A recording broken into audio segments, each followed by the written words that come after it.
Hello, everybody. Welcome to Boro Fan TV and the final Monday night show of the season. I'm your host, James Hutchinson, and joining me to look back on Saturday's game with Wycombe and the strangest of strange seasons are Joe Scott and David Campbell. Welcome to the show, lads. Darren, lads, you all right? Evening. Great to see you again, lads. Everybody out there, this show's nothing without your input, Boro fans, so get involved tonight. Share your views on the events, not just of Saturday, but of the last 8 months, and what needs to be done to ensure that Boro hopefully celebrate a promotion this time next year. But I think promotion's probably the last thing on our minds, Joe, after Saturday's performance against Wycombe. I think it's safe to say that we saved our worst till the last game of the season. Were you surprised by Saturday's performance, considering we'd gone 3 games undefeated before then? Yeah, you literally took the words right out of my mouth, mate. I was just like, I mean, everyone was just saving up for like a UK holiday instead rather than going abroad. So, but like I say, it was up there with the worst performance of the season. And like I said, you saved the worst for last. But to go on like that, you were unbeaten in the last 3 games and then you go to this. I don't know. I think there was a lot of fundamentals going into that. I mean, Wycombe were trying to battle for their lives, even though technically, mathematically, they were already down. But they wanted to go out with a bang, so to speak, and they certainly did that at our expense. And I think I can't remember one game where we failed to register a single shot on target all game. I mean, there was a lack of involvement. I think from Watmore, there was a lack of involvement from the likes of Balassi. I mean, Gavano obviously wasn't available because he went back to Fulham after the incident involving Dead Spencer's scooter, which we'll probably later on.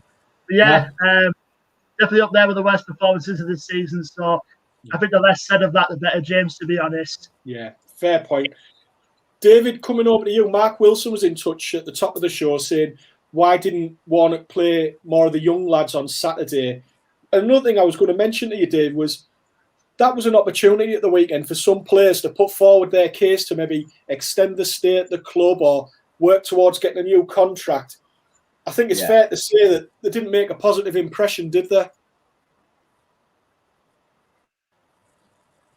No, there wasn't anything positive whatsoever regarding Saturday. And I think Warnock's mind's been made up the last couple of weeks. But I agree with Mark. I think it was an ideal opportunity to bed a few youngsters in the last game, and they would have shown a lot more commitment. There was a lot of people who were on the summer holidays, and it's just a disappointing way to end the season. And luckily, there was no fans in the ground, because if there was, I think the players wouldn't have got the standing ovation, which it could arguably said they deserved this season at some times. Yeah, fair point. Yeah. David Smith's been in touch, lads, and he's just said, shocking performance on Saturday, sweep it under the carpet and get those new signings in quick. Paul Lewis has also got in touch with them and said the players switched off, now to play for. No fans all season. Bet they were glad to see the back of the season. Joe, do you think, in a way, that performance on Saturday in front of Steve Gibson, who was there, do you think that might have strengthened Neil Warnock's hands in maybe bringing in the players that he wants to bring in this summer? Because Gibson will have seen that and thought, God, we're miles away from where we really want to be. Do you think that's maybe strengthened Warnock's case?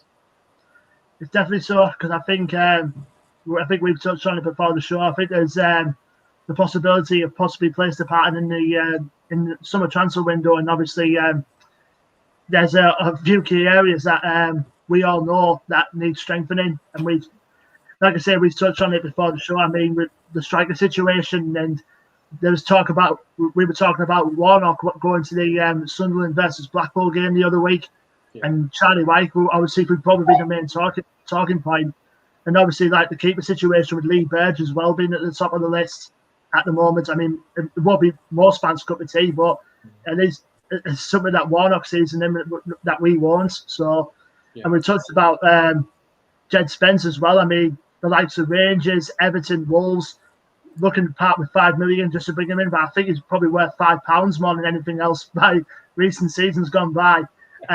Performances this season. You're being generous.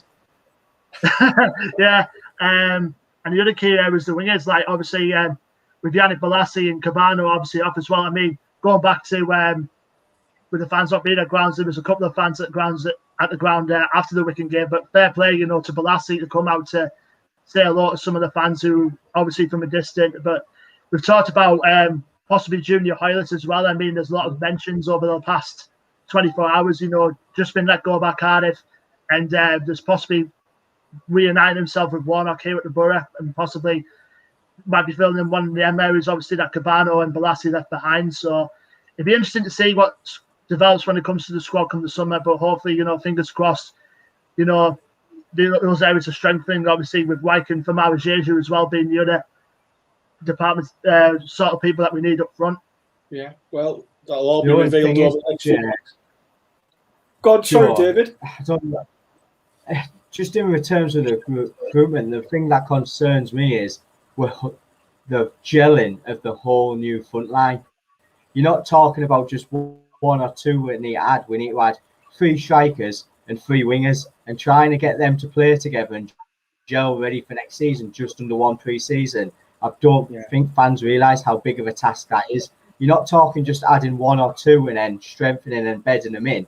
We're talking about 6 players all coming in at the same time and trying to play alongside each other, and it's going to be a big task to try and get them to do that in a pre-season and nothing matches.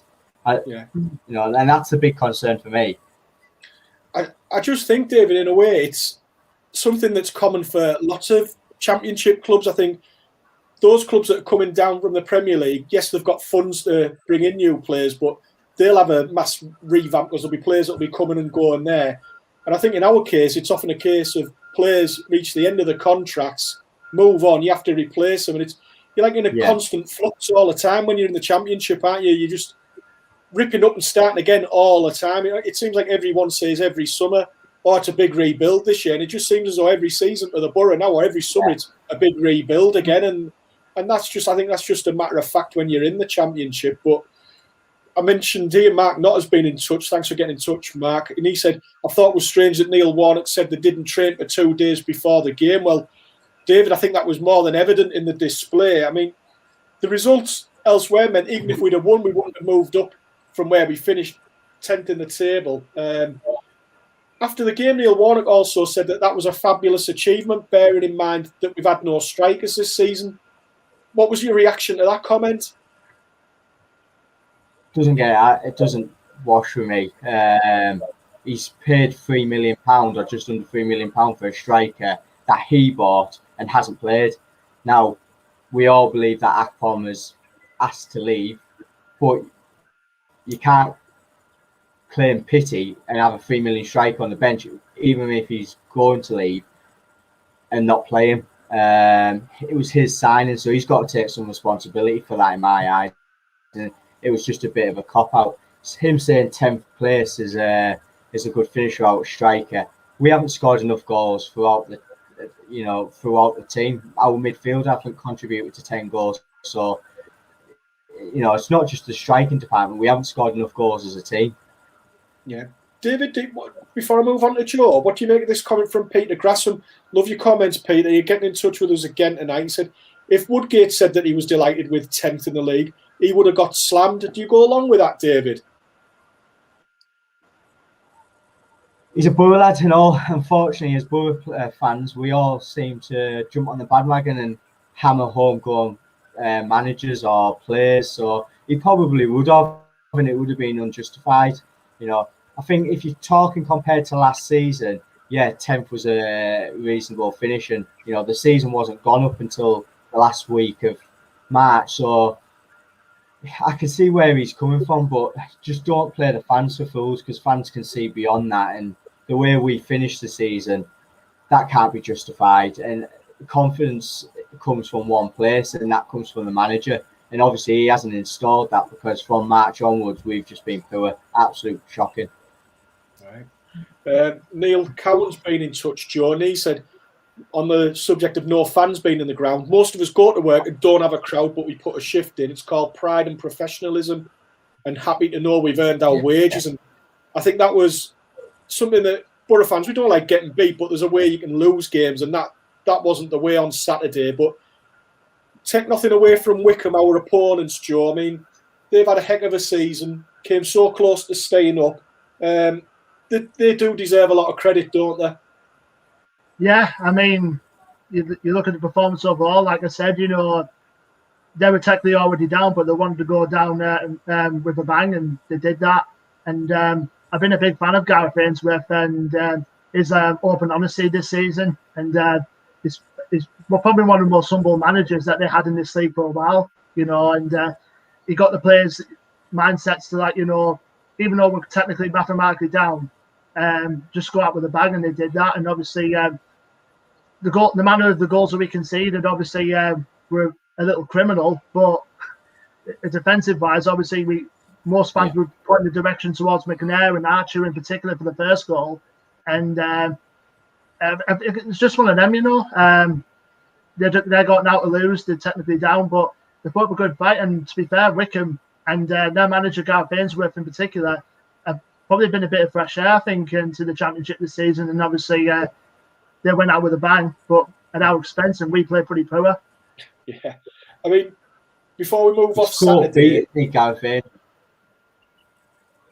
yeah. Just going to say, David, before we move on Saturday and bring you in on this as well, Joe. I think most attention at the weekend wasn't really on events at the Riverside, but what was going on at the iPro in the Derby Sheffield Wednesday game. David, what did you make of the final outcome? And like Luke Bofi said here, he said it might not be the end of the matter with Derby, because there's rumours going around that they could be hit with a penalty points deduction, which may be actually held over till next season. But what did you make of the goings on at the Derby Sheffield Wednesday? I know, like me, you were watching that game alongside the Boro game. I was as well.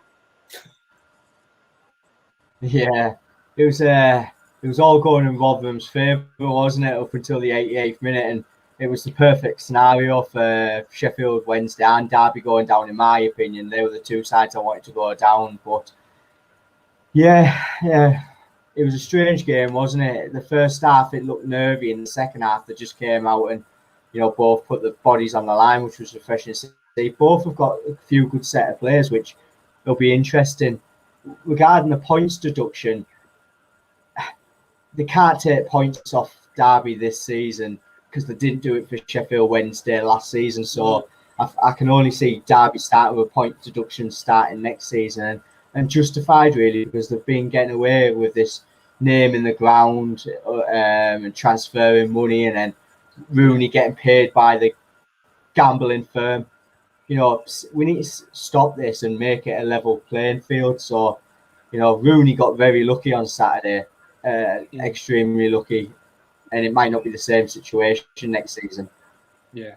You notice as well, we had a massive influence in terms of those two games as well, with Lewis Wing screaming for Rotherham, and then a former Boroloni yourself and Patrick Roberts, who we didn't take a gamble on this season, scoring a crack of a derby as well. Yeah, there was certainly a lot going on. I mean, Joe, what do you make of the fact that people are saying that Derby could potentially be hit with a bigger points deduction than what Sheffield Wednesday had this year at the start of next season? Do you think that's justified? Because I think it's 3 years in a row now that they've exceeded the financial fair play guidelines. Do you think it's justified that they do get hit with a big points deduction? Yeah, I think so. I mean, not taking away from the fact they've got a potential takeover incoming probably from the start of next season.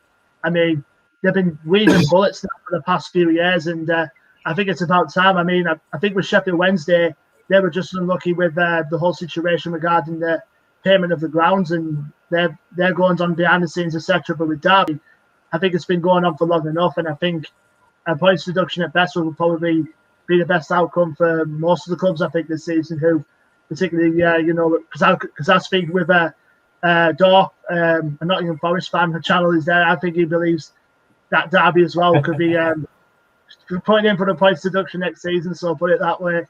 Yeah, I don't think they'll get much support or sympathy on Teesside if anyone wants to back them up on their case. But we'll look at our season now, lads. And David, coming over to you first, mate. How would you sum up our season? How would you sum up this 2020-21 season for the Boro?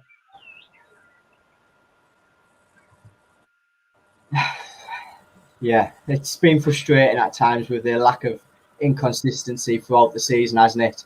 You know, we started the season very good away from home, but struggled at home, and then we managed to turn it around. And we just need to put it into perspective that we've, through the season of what's going on in the world, how blessed we have been of having football and having forums like this to talk and talk about football. You know, we're in a privileged situation where football could continue. So in that sense, you know, it's been really refreshing, no matter what the outcome of the season was for me personally. But the way we ended it was very poor, in my opinion. Not just performance and tactics. It was, you know, Warnock, some of the stuff he was saying, and it leads on to next season. That's very concerning for me. But look, if you'd have said, would you take 10th at the start of the season, I think most fans would have snapped your hands off. Next season, we're going to all be back in the grounds, and there's a lot of positive things to say. But we had 38 games where Warnock managed to keep us hoping and believing, and you know, I think that goes a long way. Yeah, the performances weren't great, there was inconsistency, but 38 games going and having something to play for, it made all our lives a lot more interesting. Yeah. Your mate Steve Goldby's been in touch again, David. He said, considering the results Boro have had since January, 10th is a fantastic finish. And it probably is, because we have tailed off since Christmas. So to still finish in the top 10, we've been fortunate in some respects. And Luke's been again in touch, Joe, and he's mentioned about the one thing we are consistent on is conceding the first goal. And we mentioned this on last week's show. And I think that's now in 46 league games. We've conceded the first goal in 27 matches. I mean, if we're serious about challenging next year, that's got to change, that, hasn't it, Joe? Oh yeah, for sure. I mean, you know, most Boro fans, you know, was still more like, you know, this is not good enough. You know, finishing 10th. I mean, you would rather be finishing in the top 10, but I mean, you just have to look at where we were the season before. I say it's a massive improvement, I think, from the season before, and going back to, you know, conceding goals first. I think it's just a matter of our inconsistency being our pattern all season. I think conceding the first goal was probably just puts us on edge, and then obviously we try and come back from it, you know, in some sort of manner. And there were some games which we didn't, and that obviously puts a dent in our confidence, and obviously costing us results at vital times. And that's been our problem, I think, for this season. But compare that, you know, to the season before. 10th is a massive improvement compared to, I think it was 17th or 18th we were last season. So yeah, it's an improvement, but I think next season, I think most fans will probably want more. Yeah. So what about you, James? What's your thoughts on the season? Well, I think, and it ties in a little bit with what these two lads have been in touch with us here. Parrot Wheatley, he's disappointed with us after Christmas and doesn't feel as though we kicked on despite the signings we brought. And he's worried about next year. And this is a great one for me from Paul Lewis. Sorry, Dave. I was just going to. Paul Lewis has said he thinks this has been a disappointing season. Our club should always be pushing for top 2. Wouldn't take 10. We should be top 6 and pushing for promotion. Now, my personal opinion is I think 10th was good this year, but I think there's going to be a lot of pressure on the side and Warnock next year, irrespective of who he brings in, because I think as fans, you naturally want to see your side progress. Now, for us, next year progression has got to be top 6. I don't know whether that's unrealistic, but I think next year, David, it's got to be top 6 next season. Especially as he keeps talking it up, saying he wants to have a right good go. Yeah.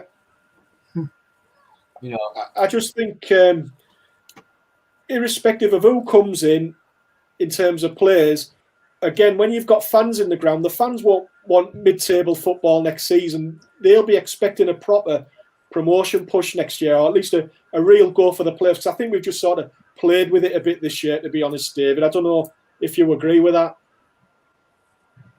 Yeah, 100%. And Patrick Wheatley touched upon something about I mentioned a few weeks ago when I was on the show. That's the biggest disappointment when we bought the players in that we craved in January. Yeah. And that was our worst. I think that's what's concerning for the next season. But like you said, James, you've got to progress every season, and finishing 9th isn't going to be a big progression next season when Warnock keeps saying, oh, I want to go on a high. And like you said, their fans are in next year. Fans will tolerate bad performances if you get results. And if you're not getting results and your bad performances, it doesn't matter if it's your last season, fans will criticise, and it could be enough for Warnock to leave. Yeah. Well, Joe, Neil Cowan's been in touch with us as well. I've got to agree with this. That Neil Warnock's mentioned often enough in press conferences that he's looking forward to a full Riverside next season. Well, performances like that on Saturday, that'll take a few off the gate. And the thing is, performances such as the Wickham one, Rotherham at home's another one I can think of when we lost 3-0 at home and were abject. Those type of performances will not be tolerated in front of even 15, 20,000 next year, will they, Joe? No, definitely not. I mean, you can talk about whatever league we'd probably be playing in, whether it's the Premier League or the Championship. If you put up a bad performance, the Boro fans are certainly going to let you know about it, whether you're a player or a coach or a manager, etc.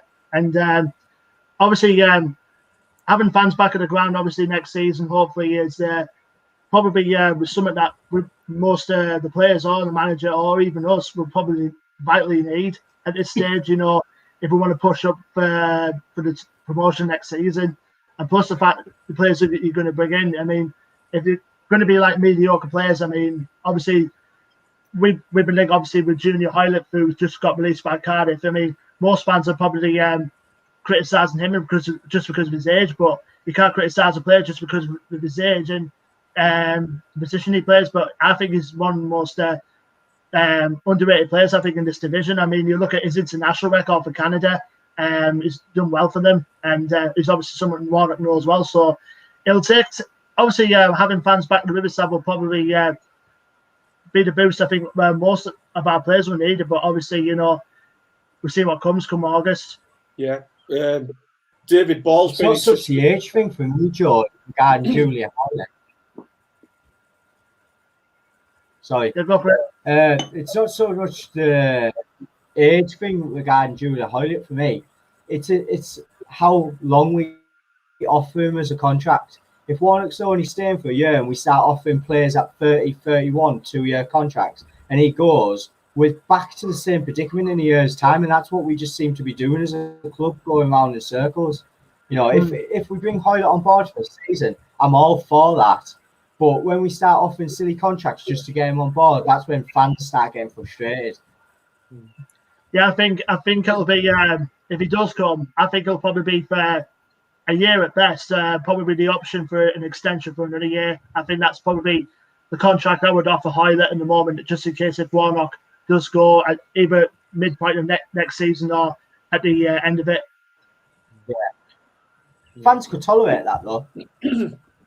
It's tough though, isn't it? Because I think you don't want to run an area down, but we are a bit of an outpost in this country. We're not London, so you can attract all sorts of players who are more than happy just to sign because you're in London.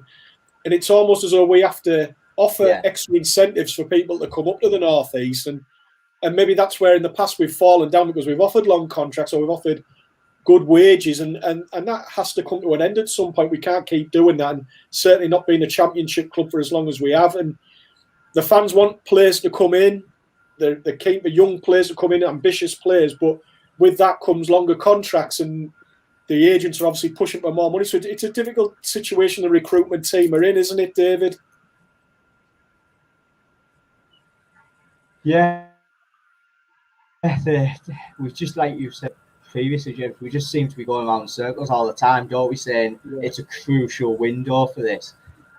Personally, I'd like to see a few hidden gems. Like players like Yele Vossen when we signed him on a season-long loan.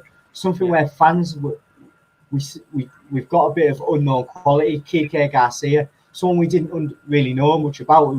It's the unknown gets the fans off the seat. We know what we're going to get with likes of Hoylett, same players like that, and I think that's where we go down as a club. But you're right. We need to offer them an incentive to come here, and I think, unfortunately, the only incentive we've got this coming summer over other clubs is it's Neil Warnock's final season.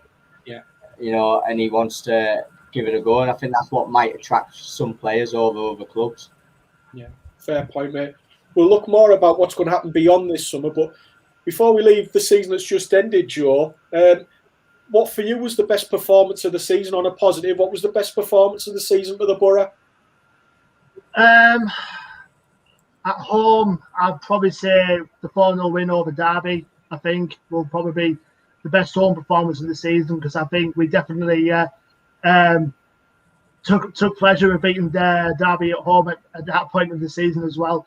And because I think it was not that long after that, I think Rooney took full charge of the club. And then as far as away goes, I'll probably say the Forest game away from home. It's definitely because of the team spirit.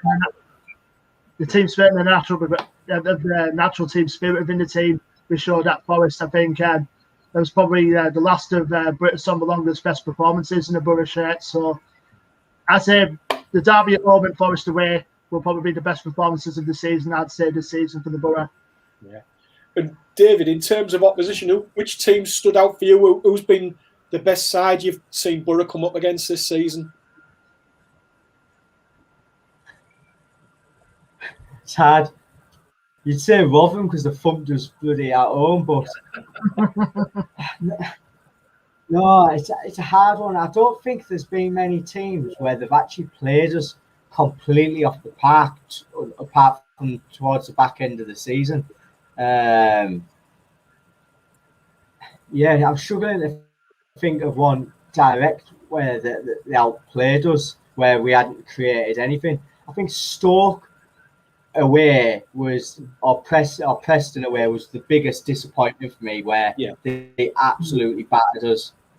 Yeah, I'm with Guesty. I was going to mention the Brentford home game. I thought we made a lot of chances that day, in fairness, and we could have had a few, but they were absolutely electric on the counter-attack, and I think they're the best side I've seen us come up against this year. And it's going to be quite competitive in the playoffs, isn't it, Joe? Because I think you could make a case for any one of those four going up. Who do you think out of the four will go? I mean, the four teams that are in it have both done pretty well this season. I mean, you can't choose even between the four of them. But if I had to pick one in particular, I probably will say Brentford, because I think out of them clubs, I think Brentford have been the most deserving, I think, to go up the last couple of years or so. And especially, with the stadium that they have right now and the players they've got. Thomas Franker's done a heck of a job there. And, I mean, obviously, I would like to see a new team go up to the Premier League, and Brentford is certainly a club that fits the bill.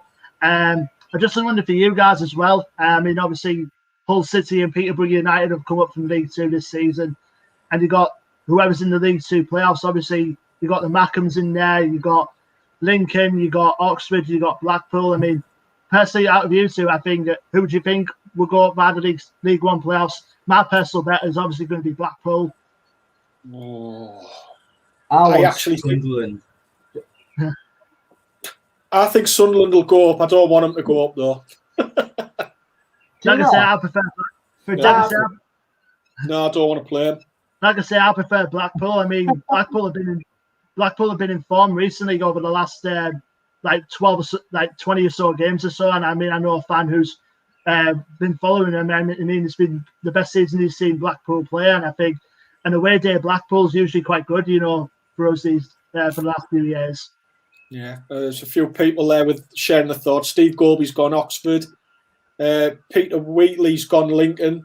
I think Peter Grassham's thrown this to me. Why don't I want Sunderland to go up?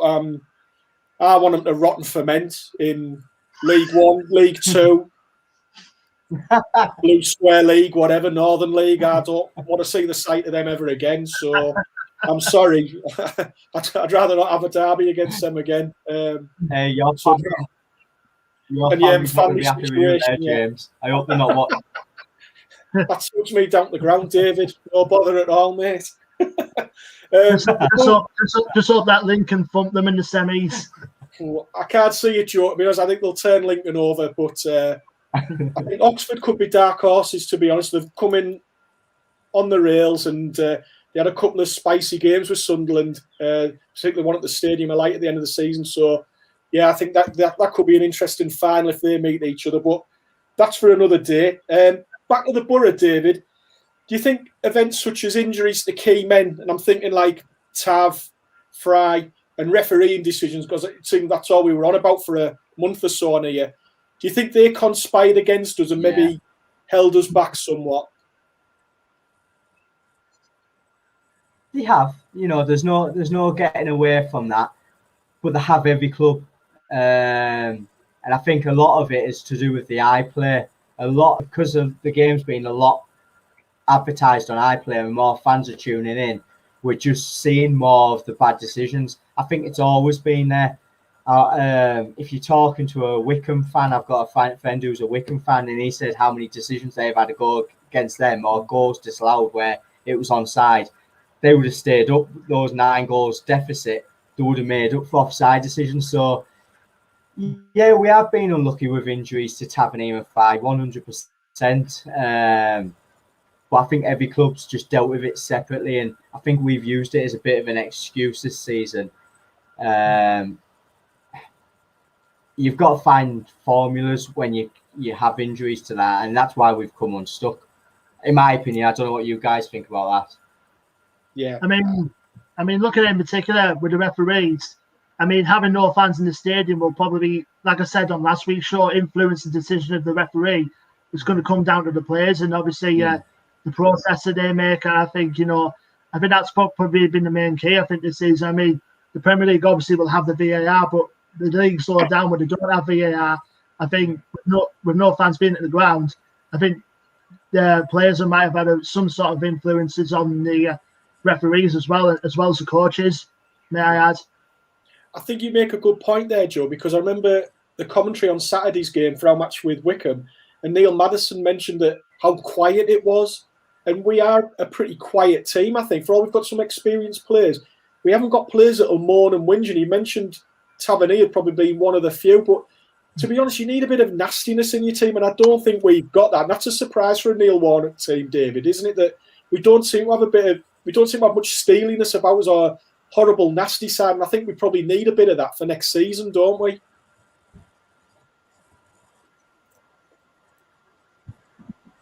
Yeah, I think we'll see that, James. I think he will add leaders and captains in there. When you've got Johnny Howson as your captain, I know I'm going off subject here, but Johnny Howson, for me, his performances have got worse since he's took the captain's armband and from his injury.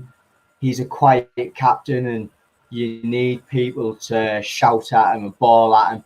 I've played football, I've been a captain, and if someone's not doing the job, you need to shout and tell them what to do. And ultimately, it gets you results. You need to put the other team on the back end.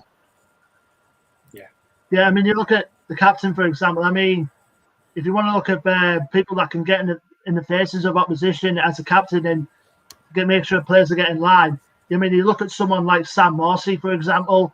I mean, he had the captain's armband for a couple of years when he was at Wigan, and that was one of the main key reasons why we bought him in the first place. I mean, I think Morsey can be better suited well as captain, and I think he's, to be a better suited as the captain was, since Ledbetter. I mean, someone who can challenge for a decision, get the whole squad organised, and I think, he could be the captain I think we need, because I think, like David said, Howson has been a bit of a letdown, obviously, ever since he took the armbands. So I'll give it to Morsey, in my opinion. What about that? Peter Grassham's been in touch. What about Hall? Do you think Hall could be a potential captain, Joe? He could potentially be. I think when he was at QPR, I think he had the armband for a couple of seasons as well. So, I mean, it could go either way. I mean, either Grant Hall or Sam Morsey, either one of them, I'll give him the armband any day, for next season. Yeah. And David, Neil Warnock's already indicated that he's looking at potentially up to 10 signings this summer. Realistically, who would you like to see? As if you could choose one person, realistically, who do you think would be a great signing for us? Jeju. Mara Jeju. Right. Yeah, every time I've seen him for Bristol City, I know Bristol City fans complain about him, but every time I see him, he's an absolute handful.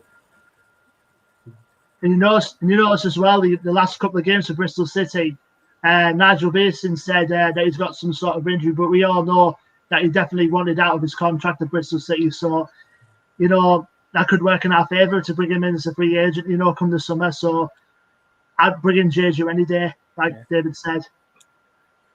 Do you think he'll be performance he put in against us at the Riverside? Yeah. The performance Jeju put against us at the Riverside screamed out to me, "Come and get me." it's funny because he's been relatively quiet since then, David. I don't think he's racked up many goals for Bristol City. And to take on board what we were saying earlier on, I doubt he'll come here as a free agent on a 1-year deal. He'll probably want a long-term deal, won't he? So he could blow quite a bit of our budget, even though it's not going to be transfer money. But in terms of payments for wages and stuff like that, he could take a large chunk of our money, but you'd still be happy to go down that line with him.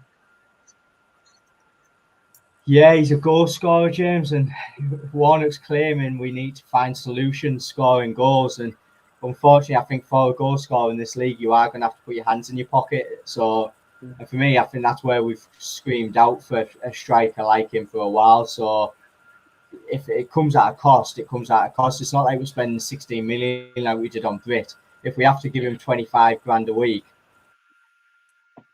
so be it. Yeah. There's a few names getting chucked in the equations here, or chucked in the hat. There's Paul Nicholas been in touch about Hugill again, going back down that route. Guess he's mentioning Andy Carroll and Dwight Gale. Michael Smith. Is he on the drink tonight? Harris. Is what? Is Getty on the drink, Andy Carroll?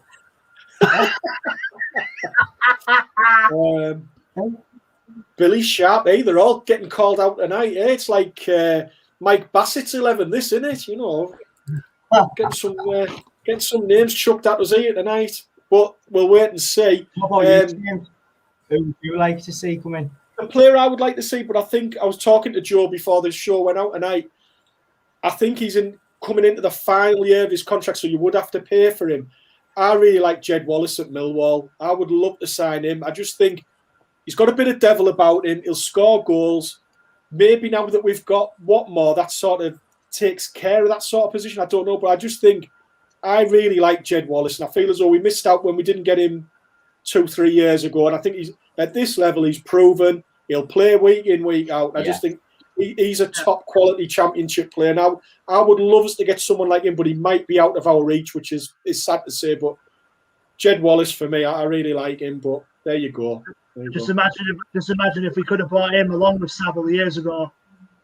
Yeah, well, there you go. I mean, frightening. I think they were looking at about 11 or 12 million, weren't they, for the two of them? So, yeah, scary thoughts. But Joe, in terms of this season, obviously it's been behind closed doors apart from that Bournemouth game. But do you think, in a way, that's helped some of our players, such as Bowler and Dykesteel? And do you think they may be as happy next year playing in front of the fans again? Or do you think this season's brought them on that they won't have any fears about playing in front of supporters at the Riverside again?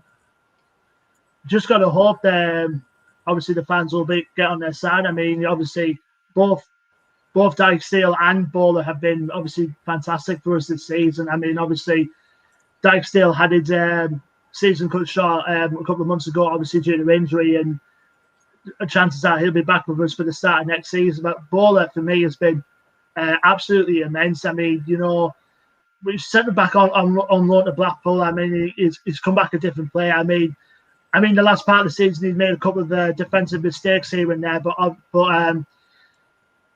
he's done well this season. I think both him and Dykesteel. I think once fans are back in the grounds, I think you will see a whole kind of new reception for them instead of what they had, you know, when they first came. Yeah. Do you subscribe to this point of view, David? Michael Smith's got in touch with us and he said, if they have issues playing in front of fans, then they're in the wrong job. Do you agree with that?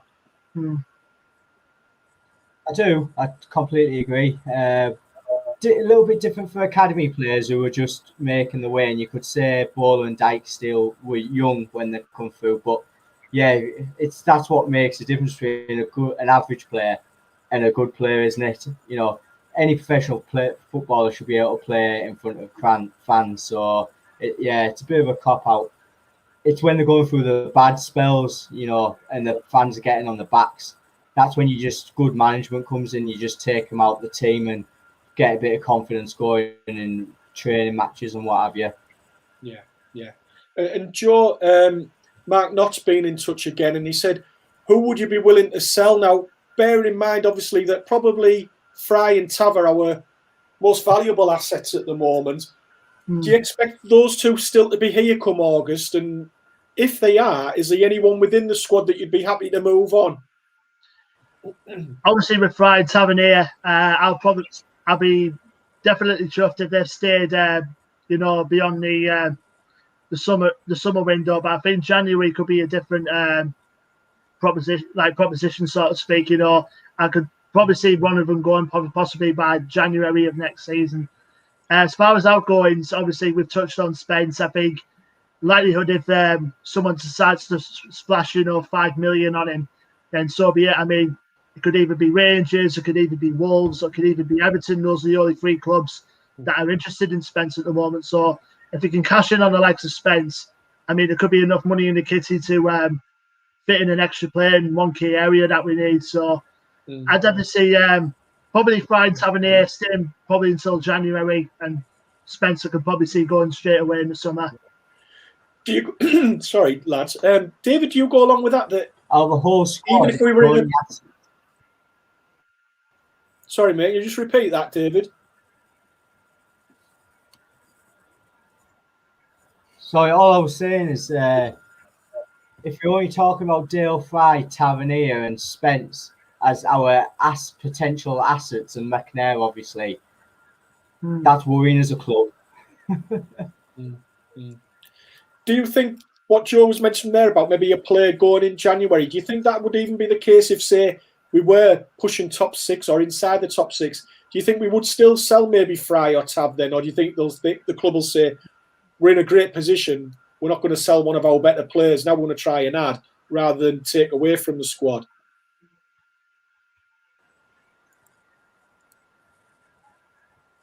Oh, obviously, money talks, doesn't it? But if we're in the top six or we're close to the top six, it would be, you can't sell those likes of players if you're in the top six or you're pushing for the top six. So personally, but like you said, money comes in for 30 odd million, you can't say no to. Yeah. And Joe, I mean, I think it's safe to assume that next season Neil Warnock will have his team. It's been mentioned a fair few times on this show and various forums that it isn't Neil Warnock's team. Well, I think next year it is going to be his team, because the last of the big earners have been moved on. So it'll be a Warnock team. How do you think it'll look, and what do you think his approach will be, Joe?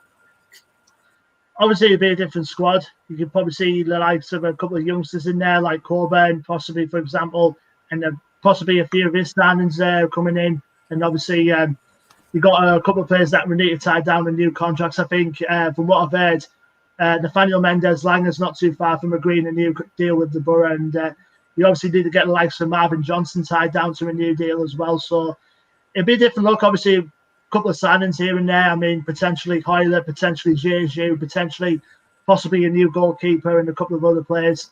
And Neil Warnock would definitely have a squad, and plus with the added bonus of the fans coming back to support the team, and obviously we'll support for the obviously if results go our way, and obviously not so well if results don't go our way, but it'll be a new team, a new start, and hopefully a new season. Obviously, hopefully a positive one. Yeah. Have a good night at work, Notty. Hope it goes okay for you.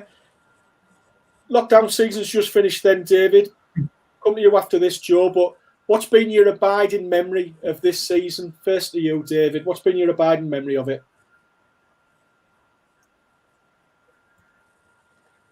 It's been a season like no other, and for me, just platforms like this, social media and stuff, and Neil Warnock has brought the fan base and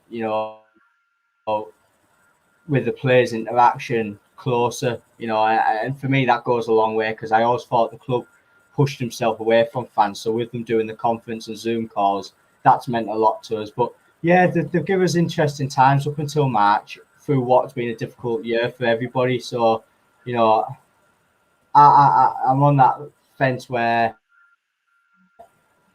I'm willing to give Warnock another chance for next season, because for what he's done on a personal level for this club and for like people's mental health and what have you, it's gone a long way for him. What's been a difficult year. Yeah. How about yourself, Joe? Like exactly what David said. I mean, Warnock, obviously with helping with some people's mental health, and obviously helping the fans like connect with the club. Obviously, has helped us through this strange and very, very, very, very unreal season. I think. Well, obviously, with apart from the one game, most of the fans cannot be at the grounds, and obviously, it's been a strange one. I mean, but hopefully, come start of August, I mean, most fans will probably be back in the stadium, and most of us would have been vaccinated at that point, and just hopefully, be back to what was some kind of normality, and hopefully next season, will be plenty of ups, hopefully for us, and hopefully not more downs. Yeah, and David, Warnock said that he wants to give the fans a team that they're proud of. How special, personally, will it be for you when you're back inside the Riverside next season? What will that be like when you step foot back inside the stadium? Well, it's going to be emotional, isn't it?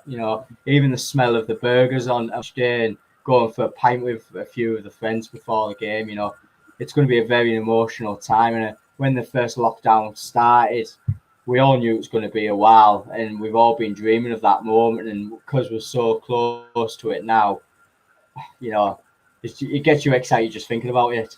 Yeah, you're right. How about yourself, Joe? Yeah, it will be an emotional one. I mean, obviously, the only chance to get to be at the Riverside recently was obviously visiting that Bridge Cafe bar that they've opened during the pandemic for us to sit outside and have a pint outside the ground. But it won't compare, obviously, to going back inside the ground. I mean, it's going to be one of those emotional moments, I think, for me and probably most of the Boro fans in general, just to be back in the Riverside, cheering your team on. I mean, nothing can compare to that. Nothing. No, it's just going off on a bit of a personal one here. I was actually at the Riverside on Saturday, taking my better half to get a vaccination done on Saturday morning. And funnily enough, we were driving across to the stadium, had radio tees on, and Pigbag came on, and she said, "Your eyes are welling up there." And I said, "You know what? That's how emotional it just is." And I think that first game back, when you go there, it'll be a special occasion, and irrespective probably of the performance, although we'll desperately want to see them win, I think we'll take things that we previously took for granted. We won't do that anymore, and we'll be so happy to be back in the ground. I don't know if you feel the same way, David. Oh, yeah, James, I couldn't put it any better than what you've just said, so I think I'll probably just leave it there because you've hit the nail on the absolute head there. Yeah. Well, lads, that's it. Unfortunately, we've reached the end of the Monday Night Show for this season. And I'm sure I speak for David, Joe, Guesty, all the other lads we've had on all season. They've been absolutely fantastic. But a big thank you to all of you out there for watching, contributing to the show every week. For the past 9 months, it's been a real privilege to do this show. Be in touch with Boro fans during this difficult time. It's meant a lot to me personally. I know it has to the other lads that have been involved. And we can't wait to see you all at the Riverside and on our travels next season on the away days.